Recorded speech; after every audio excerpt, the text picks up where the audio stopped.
Good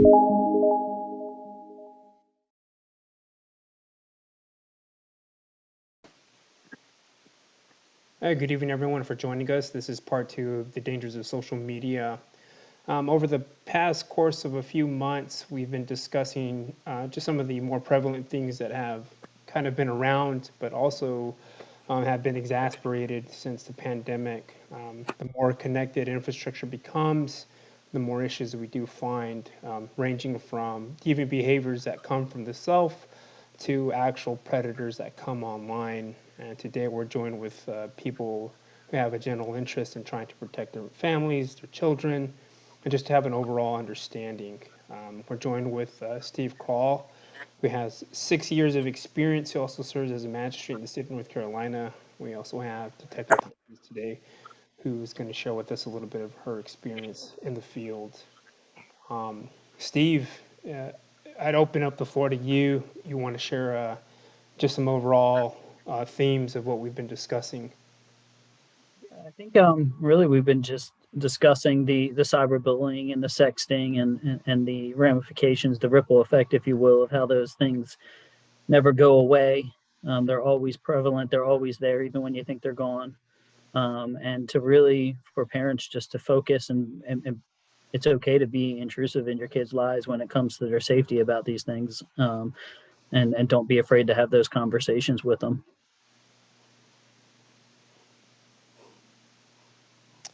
And I know the last time we discussed some of the apps that were out there in terms of monitoring. I was wondering if you could regurgitate some of that. Yeah. So Ah, the perfect. Awesome. ours, Detective Thompson's are going to be much better than mine. I think it's backwards, but I do have this flyer I can email out if I'm not sure if we have everybody's email on here or not, but we have things called Me Time, Grinder, Scout, WhatsApp, TikTok, Badoo, Bumble, Snapchat, Kick, Live Me, Holla, Whisper, Ask.fm, Calculator, and Hot or Not. And I'm not sure if you can see that. Yeah, we can see it. It's kind of hard to see. I know it's backwards. But I mean, these are the apps to watch for, especially the calculator app, because sometimes it just looks like a calculator, but it's used to hide secret photos and videos or, other secret things, files, browser history. So parents can't find that.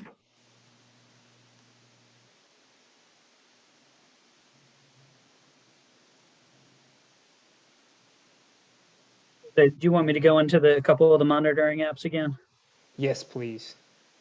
And so basically, there's all different levels of them. There's some where your child's going to know that they're on there, and that you're monitoring them. And they range from free all the way up to $100 for the year. One of them, my favorite, is MySpy or MSpy, and that's more of an expensive one, but you can put that onto your kid's phone and they're not going to know, but you're going to have pretty much a shared screen of everything that's coming in and out of that phone.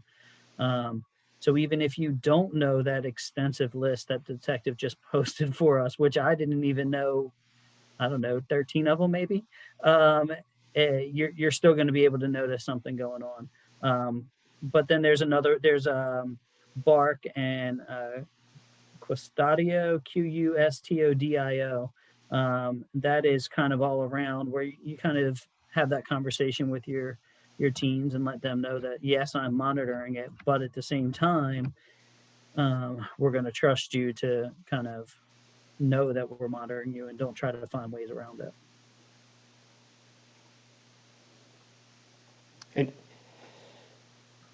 And just moving forward, Steve, I was wondering if you could just talk a little bit about some of the processes that parents can do if this becomes an issue. One of their children is being bullied. What can they do specifically, and just moving forward with that? I'll lead it in, but I think it's going to be most beneficial for Detective Thompson to touch on that. But really, it's don't delete anything, even if it's the most inappropriate thing, and call the police right away. Let them do their job. Let them work on it, because the second you start trying to handle it, you're already out of your comfort zone, 9 times out of 10 dealing with a teenager as it is. Now you're dealing with illegal conduct, to try to handle that. And just call the sheriff's office, call Burgall PD, wherever you are. You call those folks, and they have people there that are trained to get this thing situated for you without it escalating further and further. Yes, don't try to reach out to the parent yourself, because sometimes that can get really ugly between parents. One, the other parent might not want to see their kid as a bully, and they want to take their kid's side, rightfully so. So I would also go into teaching your kids self-love, like journaling, like love kindness meditation, regular affirmation, things like that, to help them have that self-love, and to also teaching them not to be a bully themselves.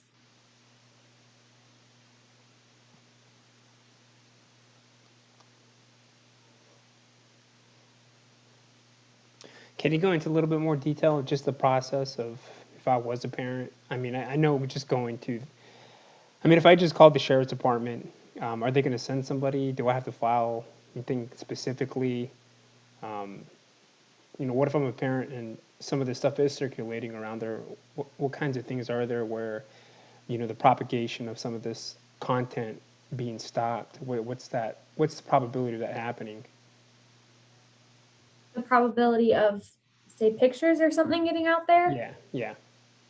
Well, we would, so if we were called, we would come out to their house or give them a phone call. If they wanted just a phone call, then we can just call them and explain them through the process. If they want us to come out and look at their child's phone to see what's going on, we'll come out, we'll look at the child's phone and kind of gather what's going on back and forth, if it's cyberbullying, if it's doxing, stuff like that. And then we'll go and talk to the other parents that are involved and that child as well. Because sometimes cyberbullying is not always going to be something that we're going to charge or arrest for. Sometimes it's something that they need help for as well. It might be something going on in their life that's making them act out. So we would definitely do a report, and we would keep the family in contact with how the process is going, depending on the circumstances, how severe it is or not severe. If there were pictures or videos that they were threatening to post,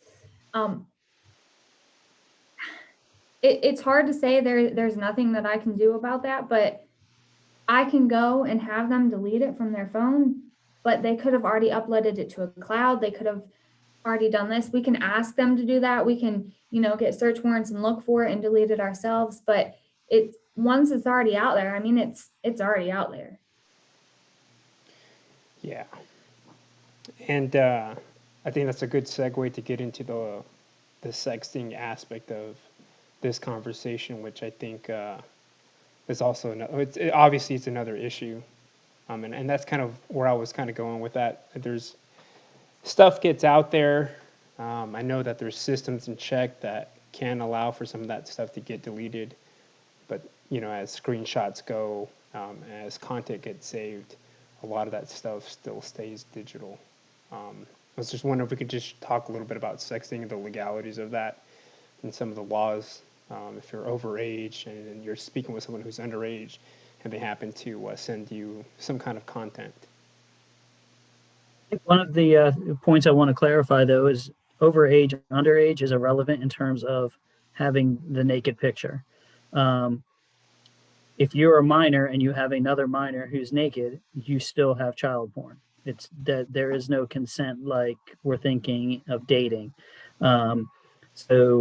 As we have said a million times, if anybody is watching this and you have a picture on that phone that you don't think you should, get that thing off now. And then uploading it to a Dropbox or up to a cloud, then you're disseminating. It just keeps going.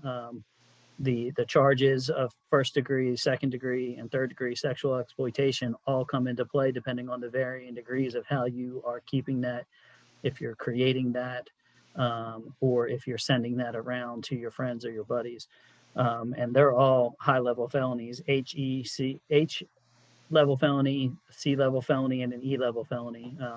And for comparison purposes, murder is A, and first degree sexual exploitation is a C. So it's a very serious crime, and there is no.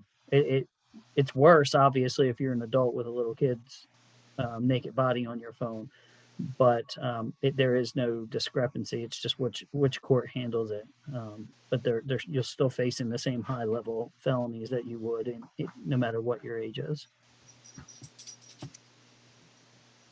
But that being said, I think it's important to talk to kids, let them know it's not just you having a picture of somebody else, because if you have a picture of another minor, no matter what your age is, like you said, you can be charged for it, even just having it, whether you're disseminating it or not. And I think we also need to talk to kids about not sending those kinds of pictures. So you trust this guy you're sending a picture to, but that guy has a best friend, and he shows his best friend, and then that guy has another friend, and then they're showing another person. So then it gets sent out to all these different people. And then you have bullying in school, because now you're walking around school and other people can see this picture of you or have seen it. Yeah. And we are headed toward our 15-minute mark before we hit the Q&A. And before we hit to that part, can we talk a little bit about predators? Just overall general schematics, not to share your information or anything like that to someone who's a stranger. You can't trust anybody on gaming sites, people who come into your friends list asking for specific kinds of things. Yes, so predators are not always predators to, sexual predators, but predators can also be predators that are trying to get your identifying information to then use to threaten you or to bully you into something that you don't want to do.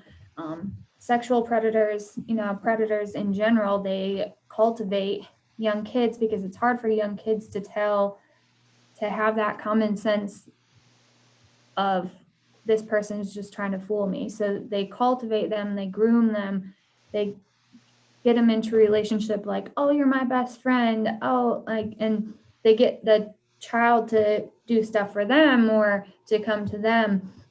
And so it's harder for children to know when they're being groomed. They feel like this person's their friend. It's harder for them to know what information to share or not share.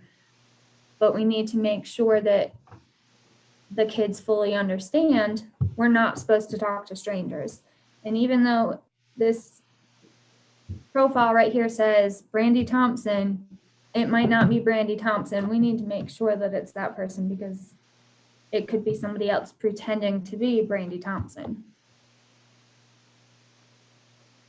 To add on to that, the outside of the actual grooming, which is serious and goes into much further, deeper conversation, a lot of these predators utilize these pictures as currency. There are things to get things that they want. So they're coming in, and the same example, yes, I'm your friend. This is Detective Thompson that you talk to, but it's not. And they just go in there and get the pictures. They threaten the kids and tell them, hey, I'm going to tell your mom that you did this. And if you ever tell that you sent it to me, and then they're gone, they're in and out, and, they're going to use that picture down the road. And I think that the point that Detective Thompson's making is working with them, but also they need to understand that they're operating in a world that they don't even remotely understand. We barely understand it. We barely understand the value of these pictures to these guys. But the value is there, and they can get what they want very quickly and not have any actual personal physical contact with the child. So it may seem innocent to them, but they're operating in a world that they're significantly out of their depth. Gotcha. And I'm going to make one more final point too. A lot of these, whether it's a gaming or whether it's applications, there's a lot of saved logs between messaging. I have my PS4 connected to everything, so anytime I get a friend request or anytime I get a message from some player that I may not know, which I can receive incoming messages, all of it's recorded and it's public. So if you ever want to see who is in the vicinity, at least digitally, contacting your children, I would suggest going into the messaging apps within those kinds of consoles and then just sifting through that information, because you never know what kind of information is being asked and whether your child is providing that information. Just a heads up or a tip that you can do, and I know that goes with every console that you get that has that feature on it. And now we're in the Q&A session. If there's any questions that need to be asked, I would encourage. If not, I think we got the substance that we needed for tonight.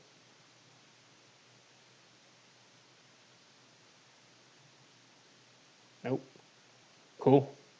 Thank you for your time. I'll get with you again, Steve, maybe formalize something a little bit more different and then move forward. Detective Thompson, thank you for your time. Ms. Beal, thank you for coming on. Ms. LaFawn, thank you. Sarah, Raylan, thank you. Thanks, guys. Well, have a good night. Yep. Have a good evening. Hi. You too. Bye-bye. Bye.